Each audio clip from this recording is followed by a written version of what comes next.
एक चुटकी भर सिंदूर की कीमत क्या होती, ये उस बेटी और बहन से पूछो जिसे मांग में पड़ते ही उसका रवैया ही बदल जाता। जो लड़की किसी की नहीं सुनती वो इस चुटकी भर सिंदूर की पढ़ने से सबकी सुनती है। कोई डांट भी दे, बोल भी दे, कुछ नहीं बोलती, क्योंकि वो चुटकी भर सिंदूर की कीमत समझती है।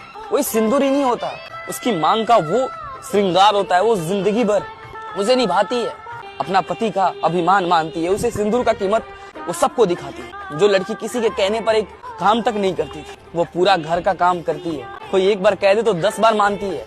वही लड़की होती है जो किसी की नहीं सुनती है, वो सबकी सुनने लगती है। वो एक सिंदूर की कीमत क्या होती है, उस लड़की और उस बहन से पूछो जो पढ़ते ही अपनी रवैया बदल देती है। क्या वो इंसान नहीं है? वो इंसान ही है। वो निभाना जानती है, वो सिंदूर की कीमत और मंगलसूत्र की कीमत को बताना जानती है। वो पति का धर्म, ससुराल में ससुर और सास का धर्म निभाना जानती है।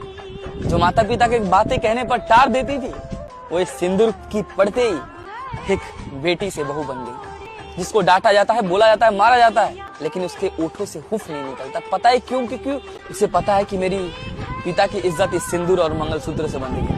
हमें घर की बेटी नहीं, किसी घर की बहू बन गई। इस सिंदूर की कीमत इतनी होती है जो एक हंसती खेलती बेटी को किसी घर की बहू बना देता है। जिम्मेदार बहू जो समझती भी है, निभाती भी है और करके दिखाती भी है, जिंदगी भर।